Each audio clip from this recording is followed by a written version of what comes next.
Durand কাপের quarter final থেকেই বিদায় নিল ইস্ট বেঙ্গল। শিলংয়ের মাঠে শিলং লাজংয়ের বিরুদ্ধে 2-1 গোলে হেরে গেল তারা। প্রথমে পিছিয়ে পড়ার পর সমতা ফেরায় ইস্ট বেঙ্গল, কিন্তু শেষ রক্ষা হয়নি। গোটা ম্যাচে গোল করার বেশ কয়েকটি সুযোগ পেয়েছিল লাল হলুদ শিবির। প্রথম মিনিট থেকেই আক্রমণে ওঠার চেষ্টা করে পাহাড়ের দল শিলং লাজং। 8 মিনিটের মাথায় এগিয়ে যায় তারা। গোল করেন রুডওয়ের। এগিয়ে যাওয়ার পরেও আক্রমণ কমায়নি লাজং। 1-0 গোলে এগিয়ে বিরতিতে যায় লাজং।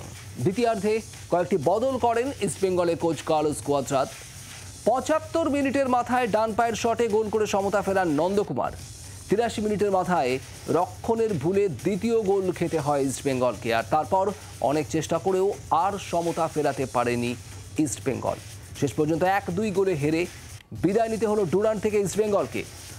অর্কদীপ্ত মুখার্জি আমাদের প্রতিনিধি রয়েছেন টেলিফোনে। অর্ক, কোয়ার্টার ফাইনালেই হারতে হলো, শিলংয়ে গিয়ে শিলংয়ের বিরুদ্ধে হারতে হলো ইস্টবেঙ্গলকে।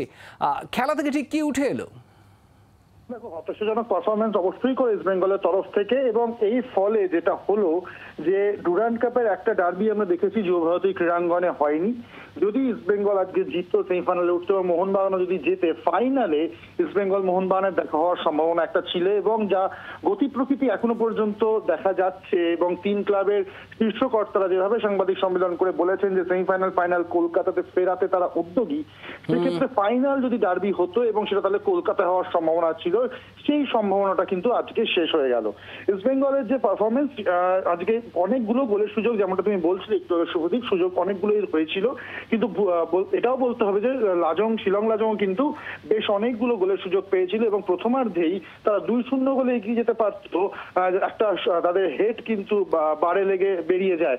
এবং দেখো, ইস্ট বেঙ্গলেরও কিন্তু একটা গোল বাতিল হয়েছে অফসাইডের জন্য 38 মিনিটের মাথায়।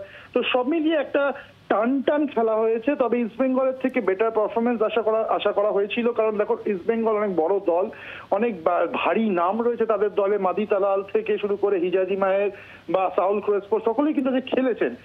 কিন্তু যেটা অ্যাডভান্টেজ আমার মতে যেটা হলো, শিলং লাজং এর দর্শকরা 12th ম্যান হিসেবে কনস্ট্যান্ট মোটিভেট করে গেছেন প্লেয়ারদের। তো এবং ইস্ট বেঙ্গলকে অ্যাওয়ে ম্যাচ খেলতে হয়েছে, যেটা হয়তো প্রথম থেকে তাদের পরিকল্পনায় ছিল না। হঠাৎ করেই পরিবর্তিত পরিস্থিতিতে তাদেরকে যেতে হয়েছে। ওখানকার শিলংয়ের পরিবেশের সঙ্গে মানিয়ে নিতে একটু সময় লাগে, যেটা হয়তো পেরে ওঠেননি নতুন আসা বিদেশি ফুটবলাররা বা যারা নতুন এবছর সাইন করেছেন ইস্ট বেঙ্গলে।